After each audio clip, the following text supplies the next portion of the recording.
जरूरत तोड़ देती है गरूरे बेनियाजी को, न होती कोई मजबूरी तो हर बंदा खुदा होता। हसास लोग भी बहुत अजीब होते हैं, सबको खुश रख लेते हैं मगर अपने साथ हमेशा मुनाफकत कर जाते हैं। फासलों का एहसास तब हुआ जब मैंने कहा मैं ठीक हूँ और उसने मान भी लिया।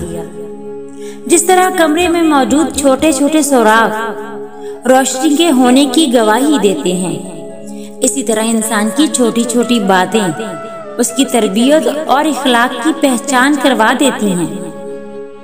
तन्हा रह लें लेकिन अपना मेयार मत गिराएं, क्योंकि इज्जत के बगैर मोहब्बत का कोई वजूद नहीं है।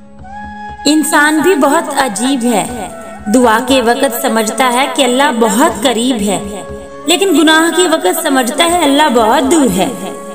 अगर लोगों को इज्जत देना और उनको मुआफ करना तुम्हारी कमजोरी है तो तुम दुनिया के सबसे ताकतवर इंसान हो।